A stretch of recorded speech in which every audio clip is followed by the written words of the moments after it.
Good evening, YouTubers. Rob here. So I've been looking at conical fermenters because I'm used to these buckets and they're fine.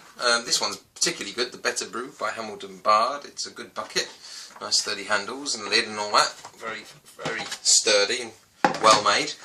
This is aside the point. What I thought was obviously looking at nice jazzy conical fermenters, so I could do primary and secondary fermentation in the same vessel basically, and save myself a lot of sterilising and splashing and siphoning and messing about.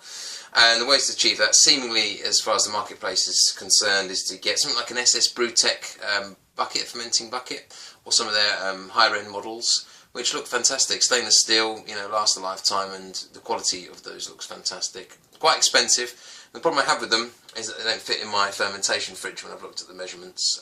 So I don't understand how you're supposed to. I think you can buy like heaters and coolers and all this stuff for them as well, but it starts to get a bit carried away. And the second option is something like a fast ferment, which is a conical fermenter with a little bulb at the bottom which catches everything, and a tap, and you can basically, all of the yeast comes down, settles in the bulb, you turn the cap, unscrew it, pull it off, and then you can do your secondary in the main vessel there, obviously off the trub, because the trub's been taken away, and then you can just tap it straight from there. You put another adapter on straight into your keg. They look great. Again, they don't fit in my fermentation fridge because you've got to make a way of standing it up. It needs a stand, or you mount it on the wall, then how are you supposed to cool it?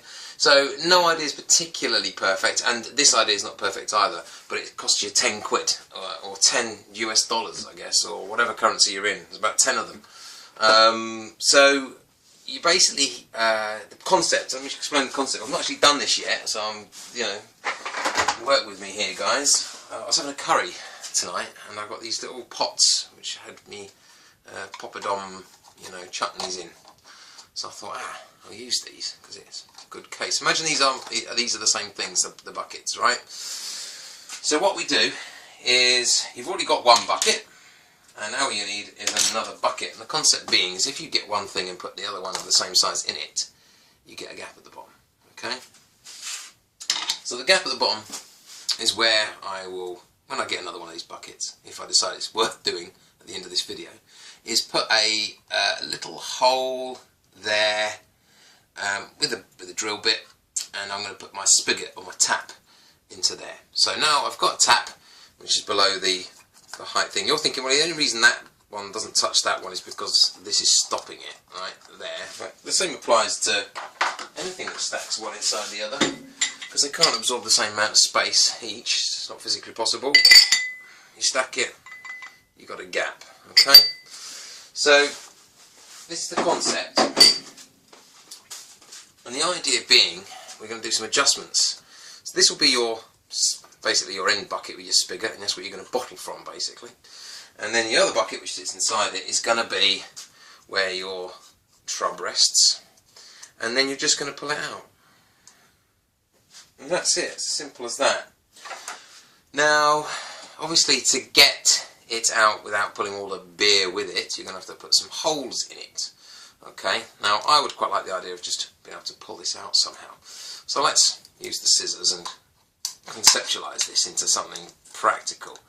This is pretty much computer-aided design right here, without the computer. It's a bod's job, but I'm trying to prove a concept. So I'm going to cut this out how I want it, save you waiting around while I do it, and then we'll come back and I'll show you what I've done. Right, so that's the end result. Imagine this is a bucket that's been cut to give you some little handles, I guess. Okay? You're going to use that to pull it out with. Obviously do it gently, not too fast as to get all that trub that's now at the bottom of the second one, to go everywhere. So it's not perfect, you're still going to get a little bit at the bottom, but the general concept is that then sits inside there. You've got your spigot, you've got your trub and crap in here, and you're simply going to pull it out. And as you pull it out, all the beer is going to roll down the side into this first bit. You might want to adapt this a little bit, punch some holes in just above the trub layer, so you work out what your typical trub layer is. Punch holes in it, drill them in, and then the water will just flow out, or the beer will flow out, sorry, leaving the trub. And then you can just put that to one side. Problem being, which I foresee already, is that if you've got this on like that and it's sticking over the top, you can't then get your fermentation lid on with your airlock. That's not going to be airtight. So I guess we're going to have to cut it down to size. So I'll do that now. There we go. So it's just taken off that top layer. That goes in there like that. Okay.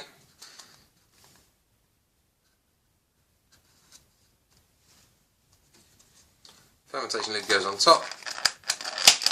Like that. Nice and tight. And then your airlock goes in the top there. Then when you're ready, obviously this will go in the fermentation fridge with your spigot at the bottom. When it comes to it, take it out gently, pop the lid. 2 hands, you're going to need 2 hands. Slowly but surely grab the corners, the plastic handles that you made yourself. Slowly pull it up, let all that beer drain in. Done. So that's the idea, that's the concept. I don't know if it's going to work in practice. Anyone want to give it a go, do so, film it, I don't know, post it, put it in the comments so we can see your full version of that. If I get around to it, I'll do it myself. But maybe that's a £10 way of actually just turning your bog standard couple of buckets into a kind of a conical fermentation alternative. I did also think of an idea, a second idea, just with a single bucket, is to get a funnel. I've got one here somewhere.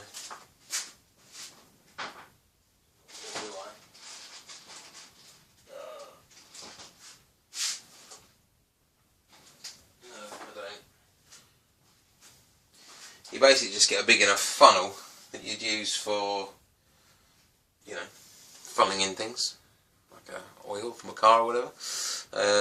You know, food grade. And you get one that's big enough, wide enough for your actual bucket.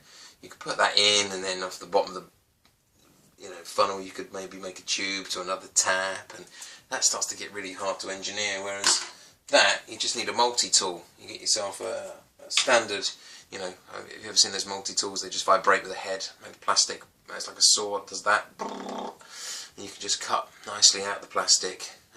File it all down afterwards. On a multi-tool, it's got like a sanding thing as well. Just file it all down so there's nowhere for bacteria to hide. And make sure it's sterilised, of course. And that's that. So there we are. I'm rambling. It's me, Rob, signing off. Good luck. Maybe give it a go.